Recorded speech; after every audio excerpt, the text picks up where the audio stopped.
Welcome to this O video series from Oak Tree Community Church in South Bend, Indiana. We are starting a new, very short survey study on an Old Testament book that it's a good chance that you haven't been in for quite a while. Yeah, right. Book of Ezra.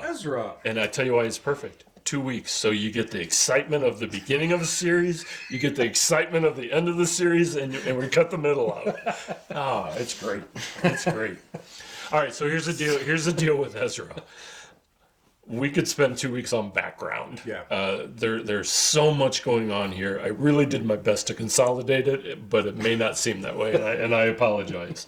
So the book of Judges lasts, let's say, about 300 years, between 1300 and 1000 or so, 11 to 14, about 1300 to 1000 BC. Okay, then we have Saul and David and Solomon, and then you have all these kings that last for about 400-ish years. Right. Okay. Right. And this is when there's a dive in the whole morality, and God keeps telling them, you need to act right, or I'm going to take you out of the land.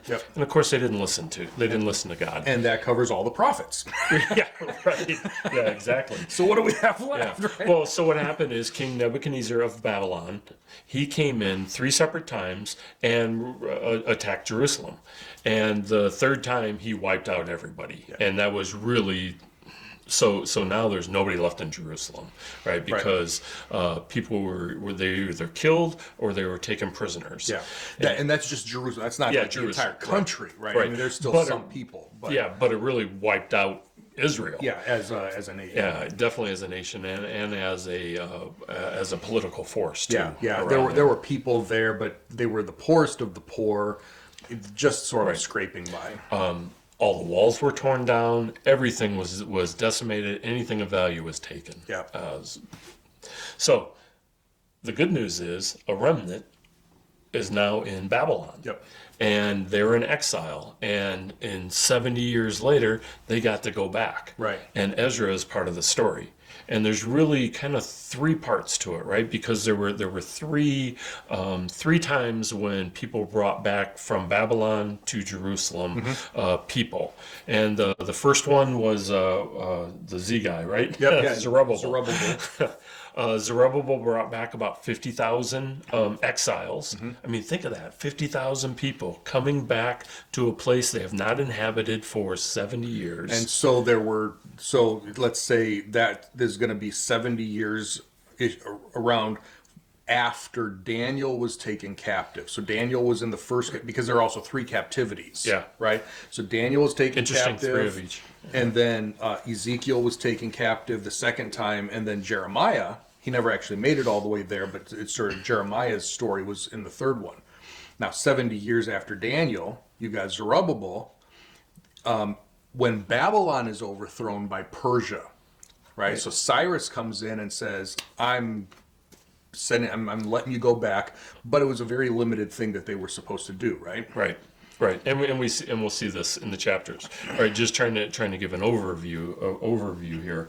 But then Ezra comes back and he has a job, and then there's Nehemiah, right? That comes back at the end, and all these guys are coming back at different times. These are all books in the Old Testament. They all fit together, and it's kind of amazing, and it's a huge story. Too. Yeah, and they're all 3 of those, Zerubbabel, Ezra, and Nehemiah, are found in the 2 books of Ezra and Nehemiah, which in the Hebrew Bible, not our English Bible, but in the Hebrew Bible, Ezra and Nehemiah was actually considered one book. They didn't, which makes a lot of sense. Because it's the book of the return, basically. The returns. Right. So the nation of Israel has been in Babylon for 70 years, and during that 70 years, Persia has taken over and defeated Babylon. So I always thought that everybody got up and moved to Persia, but those people would have stayed in Babylon. It was just under Persian rule at the time. Right. Yeah, you could have told me that before. You probably did, actually. And then a king by the name of Cyrus comes in. And a really interesting thing happens with Cyrus is he gives a proclamation. And that proclamation is to go back and rebuild the temple and God's people, the Israelites, can go back with them. What do you call them? Residents, foreigners, as they would have been to Babylon or Persia. And then the third thing, which is really unbelievable to me, is that the nation of Persia, the people of Babylon, are going to supply the money for them to go back. Yeah. So out of their households, they're going to give money to these people who are leaving to go back, and enough to fund the building of the temple. Yeah. That's crazy to me. And everything that Nebuchadnezzar took out of the temple, they're still giving have. back. Right. They're giving back. He's like, and here's why. Because God made a prophecy through Isaiah about 300 years earlier that named Cyrus by name. Yeah. And God said, I am going to appoint, now this is interesting, I'm going to appoint my servant Cyrus, and he called him my anointed one, my Mashiach, my Messiah. Yeah. Not, he wasn't going to be like The. Jewish Messiah, Right. the Messiah, but he was the one who was anointed, appointed for this task of getting the Jewish people back into their land to start this process of rebuilding. So I definitely see Cyrus getting excited about that, right? My name is in here. I am going to do that. But there was also a political benefit to have Israel being rebuilt. Yeah, of right? course. A tax base. Yeah. So I think in a lot of these places where we see Persia stepping in, there is definitely a political no doubt. reason for it too. Yeah. But it coincides with what the Israelites needed too, which Right. is awesome. Which is really an interesting way as you think of, how does God, move kings, and how does God do that stuff as far as world events with Nebuchadnezzar, with Cyrus, with all these guys. It's not that he, Pharaoh even, it's not that he was making them do things because, I said you have to do this. He's saying what God is doing is, this is what I want accomplished. And you may have some goals that you're going, it's sort of like Right. a win-win almost scenario. right. You're going to do this because you want to. Now, it's going to fulfill my plan, but I'm not making you do this. I'm, whether Yeah, it's you're good or doing it bad, willingly. you're doing it willingly. Right. And I'm bigger than you are, so I'm going to make it turn out the way I want anyway. But it's your your thing. So Cyrus, building a tax base. Nebuchadnezzar taking the country out. Pharaoh doesn't want to let them go. Now he does let them go. The whole thing.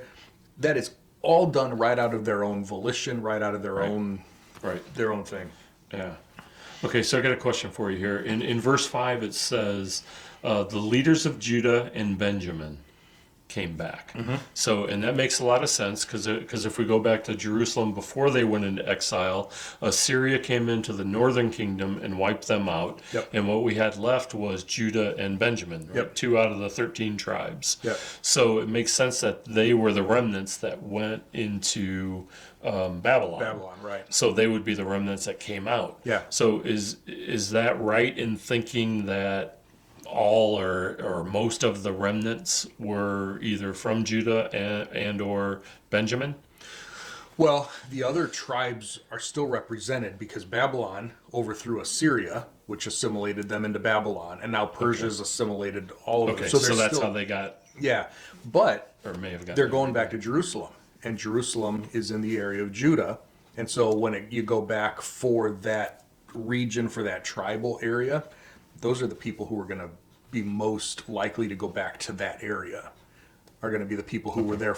They were from there originally, and the Levites. It's not just Judah and Benjamin, but it's also the Levites because that's the priestly tribe.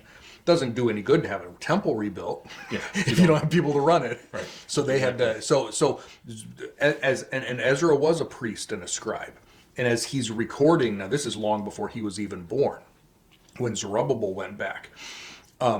But when he's recording this, he's focusing on the temple work, not necessarily the national work. Nehemiah will take care of that, and he'll, talk more about tribes and everything. That wasn't what Zerubbabel was really interested in. It wasn't what Ezra was really interested in, because that's not what they were allowed to do. They weren't back there to rebuild the nation. Cyrus allowed them to go back to rebuild the temple, and we'll start there. So the focus really is Judah, Benjamin, and Levi. Okay. So still in chapter 1, they list some inventory Yeah. and some pieces that brought back. And in verse 9, they said the total was 5,400 pieces. But if you get out your little calculator and do the math there, the items that they have listed were incredibly short from Yeah. that. But it seems like the items they had listed were maybe the big items. Yeah. And they just didn't list everything because the 5,400 probably would have been counting every little detail. Yeah, of fork everything. and spoon and all the stuff that's Yeah, we're not going to list how many forks there are. yeah, and it looks most of these are they look to be round numbers too. Yeah, right. Right. I don't know that this is Around. supposed to be like a very detailed. Yeah. Now I'm That sure we will they see. had a detailed Yeah. inventory, Yep. but Yep. Well, and Ezra later does something very similar, and he seems to have a very detailed list. yeah. Too. And again, so this Ezra's not even alive. He's recording this after the fact. He's not even alive yet, so he's working off of, for him, older documents or recollections or something. Right. Chapter 2 gives a list of names of people who came back. Zerubbabel's in there. He becomes, I don't know, governor's probably a good term for him when he comes back. We'll see the name in there of Mordecai. And as we read in Esther, a relative of Esther's, but it's a different Mordecai. Probably a different Mordecai, although it's interesting if you read some outside the scriptures, if you read some Persian stuff, Persian history, it seems like Mordecai probably became sort of like a liaison between Jerusalem and Persia, between Israel and Persia, after the events of Esther happened. He could speak both languages, and he was high enough in the king's court in Artaxerxes there that he was able to actually go back and forth probably. Nice. Yeah. Nice. So they also list a bunch of family names. Yep. And ideally, these families would have gone back to the towns that they started in, right? Yep. And these people also gave generously when they got back, right? They need to fund the treasury. They need to even though they need to restart building the nation. Yeah. Even though that's not a goal, that has to be a goal. Yeah. Yeah, I would say, the temptation is going to be to read through this chapter very, very quickly. Just it's a list of names. There's some pretty interesting tidbits in there that I would not gloss over. They're really interesting. There's about 50,000 people that come back, too. Yeah, and they're not all named. It's right. we don't There'll be a test. Don't have 50,000. I only got 40,000 done. I couldn't remember that last one. Chapter 3, one of the first things they do is rebuild the altar. Yep. Because it was easiest? Well, because it's the 7th month. And on the Jewish calendar, the 7th month is Yom Kippur, Day of Atonement. You've got Rosh Hashanah, which is the new year, and you've got the Feast of Tabernacles. But with Yom Kippur, the Day of Atonement, they've got these sacrifices that they have to do. So if they're going to celebrate this for the first time in the land, they've got to get the altar up and running, even if they don't have everything else. Yeah. One of the things I notice in here is that the Israelites were in terror of the local people. Yeah. I mean, using the word terror in there. So if you think about it, right, they were not in the land for 70 years. All of a sudden they show up and say, this is my land. Yep. It's taking the land over again. Yeah. Coming into the promised land almost like the first time. But this was the first step of them returning back to their former lives. Yep. They talk about, there's a bunch of dates that are in here all over the place. I'll try to skim over those. Preparation started for rebuilding the temple. Mm-hmm. They started gathering more money. The Levites that were older than 19 were put in charge of rebuilding the temple, which makes sense. Because that goes back to the Mosaic law, where a Levite had to be at least 20 years old before they could work in the temple service, or in Moses' case, the tabernacle service. Yeah. And all the people that were present, I mean, they were singing, they were shouting, they were crying. This is happening, right, in their lifetime. And, it's like we're on a high note. Yeah. And of course, it can't.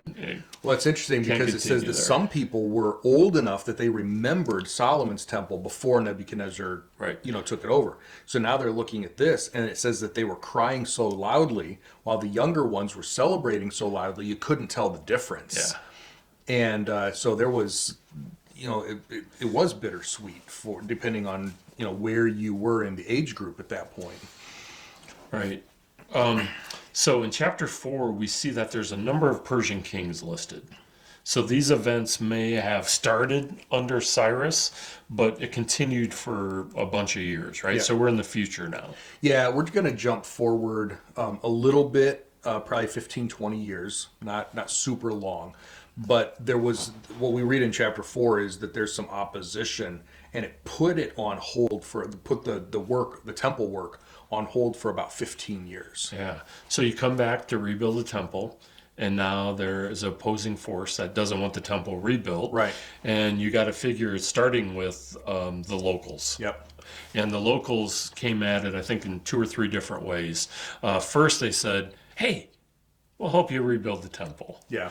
And that was seen as we don't want you guys on our team. Right. So there was a denial there. Yeah. And then the second was the local people started to discourage Yep. the people of Judah, to dishearten them. And it sounds like, really, that's all it took? Yeah. But that could certainly happen, right? Yeah. And what's funny is if this sounds familiar to you, you see the exact same thing happening in Nehemiah when they're rebuilding the city. So it's not like I thought there was some details that I'm remembering wrongly. No, it's the same thing. Quite a little bit later, with Nehemiah, with the wall, they're doing here. Well, and they hired an advisor. Yeah. I'm not sure what the advisor would do, but I don't think it's anything good. Yeah, I know. But to frustrate their plans, Yep. and it actually succeeded, right? And the work on the temple was halted. Yeah. And then the rest of the chapter happens 50 to 80 years after that. So we're back on a different time frame again. Or am I off again on my dates and times? The problem is that the first 5 verses talk about from Cyrus to Darius, and then it ends with Darius again. But in the middle, this section that is written in Aramaic refers to Artaxerxes, and it's a known issue. And I'm not sure exactly. It makes sense, but it also doesn't make sense. It could be a naming thing. It could be because the letter was written in Aramaic instead of Hebrew. This is the second longest part of the Old Testament that's not written in Hebrew. The longest part is about 4 chapters of Daniel. This is the second longest part. It's written in Aramaic, and so that may have something to do with it. Although you should be able to figure out names, but in the Persian structure, sometimes you have different levels. So it could be that Darius is actually the king who took over for Cyrus, but Artaxerxes is sort of like a lower, but he's over that area. Right. And so it didn't actually get to Darius, but Darius is where you get your time frame, but Artaxerxes was who was actually the guy. Okay. So I think that's probably the best answer of why. I don't think he's jumping time frames here. I think it's during the time of Darius, and we can mark off those numbers. And I think that has to be the case because of how it ties into Haggai and Zechariah in the next couple of chapters. Okay. So you had brought up before while we were talking that at the end of chapter 4, it sure sounded like Haggai and Zechariah. It specifically says in the last verse of chapter 4, and it remained halted the work on the temple until the 2nd year of the reign of King Darius of Persia. Well, when you look at Haggai and you look at Zechariah, it's during the 2nd year of the reign of King Darius of Persia. Yeah. Well, you look at the very next verse, then the prophets 5. of Haggai and Zechariah prophesied concerning. And so I know you're reading in Ezra, but when you're reading Ezra 4 and 5 here, Zechariah is pretty long, but it's worth popping over to Haggai, also only 2 chapters, and just reading those very quickly, because that gives another perspective on this exact event right here. And Haggai, out of all Old Testament, marks the time frame exact. Very, very well. Yep, during this 2nd year. The Haggai's ministry, his entire recorded ministry, happens during chapter 5 of Ezra. Yeah, and that is starting on the temple work again. Get back to it because it's been on hold for 15 years. And Haggai comes along and God through, why are you working on your houses instead of my house? And all that stuff. Shouldn't we be working on God's house? Right. So Haggai and Zechariah, they prophesied and that got, I think, the people excited again in Yep. Zerubbabel, and they started to rebuild the temple. But of course, there was pushback, right? We still had these locals here that knew if the temple was built, that these locals were lost, right? There was no way that they could stay in the land. They were going to end up being kicked out. So they said things like, "Who gave you the authority to rebuild?"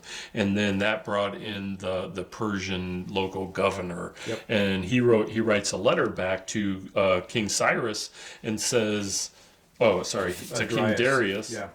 And references Cyrus and says, "Hey, do you have any information on this?" Yeah. So we actually end the first half of Ezra on a little bit of a cliffhanger. Yeah. Which is kind of cool. So now, I don't know that work was halted, but it definitely was slowed down. While we checked back with the local government to see they want some direction on what's going on. Yeah. Yeah, they came to Zerubbabel, and at least in the net here, it keeps referring to Jeshua, Jeshua. Haggai refers to him as Joshua. It's the same guy. He's the high priest at this time. Zerubbabel's the governor, and they say, "Who gave you the authority?" And Zerubbabel came back and said, "Well, Cyrus did." And so then they wrote a letter to Darius and said, "Can you look into this for us?" Right. And sort of cliffhanger.